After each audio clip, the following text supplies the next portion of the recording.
Chris Mackowski of Emerging Civil War. I'm with Tim Talbot, my friend here at Pamplin Park, the Director of Education and Interpretation, showing us around the park today. And we are now at the Hart Farm.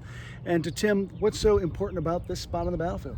So we're on the Union left of this attack, the Confederate right. And the battle is going to rage just right behind us where the Hart Farm is. The Confederate line continued on down to Hatcher's Run right here. And this is largely Truman Seymour's division that's going to be attacking here. The brigades of Warren Keifer and William True are going to be attacking in this position on April 2nd, 1865. Now, how large is this federal attack to try to break through? So we're looking at a total of 14,000 men in the attack versus about 2,800 Confederates. You're looking at about 5-to-1 odds in favor of the federal forces that day.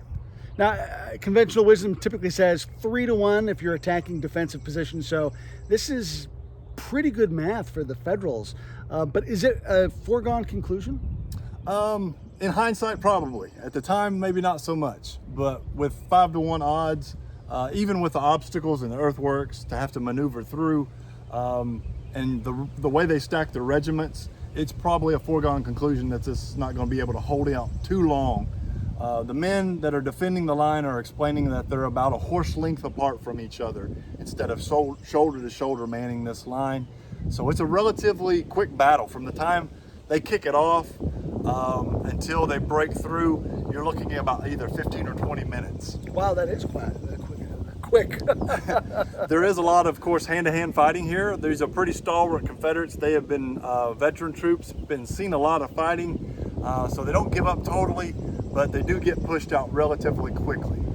Now, if I were to walk from here, where we're at the left edge of the federal position, and I were to walk to the right edge of the federal position, how far in the park is that away from here? So you're looking about a mile-wide front that the 6th Corps is going to be attacking on that morning, April 2nd, 1865. About a mile. Wow. And Confederates a horse lengths apart rather than shoulder to shoulder, so pretty thin position. Pretty thinly, yeah. So once the Federals break through, what happens next? So what they do next is really kind of counterintuitive to us if we just look at it. We would think that they would march on to Petersburg, but the 6th Corps actually gets reorganized once they break through the earthworks and then turn and move all the way down to Hatcher's Run, making sure they clear out anybody on their flank and behind them. Once they get to Hatcher's Run, they come back accompanied by the 24th Corps. So they've got some guys coming with them as they come back. And then they're going to march on Petersburg. The 6th Corps is going to move into position just opposite of Edge Hill, where General Lee's headquarters is.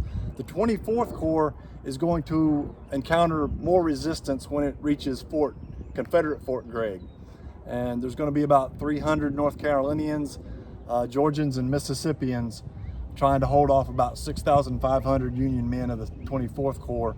And they do so for about 2.5 hours at Fort Gregg.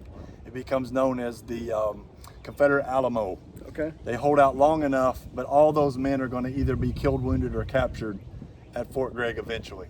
Now, we tend to think of the breakthrough happening and then Lee spilling back pell-mell eventually toward Appomattox, but he actually has some time to kind of regroup and figure out what's going on and mount a credible withdrawal. Yeah, so he has some artillery defense around his headquarters at Edge Hill.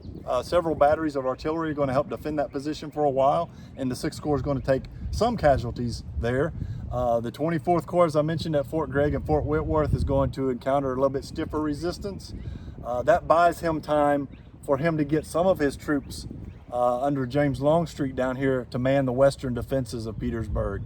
And by that time, the sun is starting to set, and he's going to use the night, the darkness, to cross to the north side of the Appomattox over a series of bridges, both pontoon bridges as well as wagon bridges, and start making his retreat west. Of course, he never wants to go west.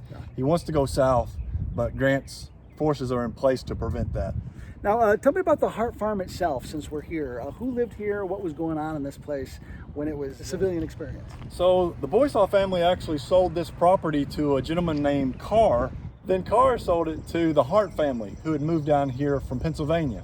And the Hart family is going to be living here. Now, John Hart had been conscripted into Confederate service, so he's not here at the time. But Mrs. Hart was here, and she is going to experience the battle from the basement of this building. But again, it's a pretty brief fight, so the house really doesn't sustain any damage, and they're going to pretty well recover after the war. Very good. So Tim Talbot's showing us around here at Pamplin Historic Park. More to see. Lots of fun adventures today. I'm having a great time. I hope you are too. Oh, definitely. So join us for more videos later on. I'm Chris Mackowski, Tim Talbot from Pamplin Park for Emerging Civil War. More to come.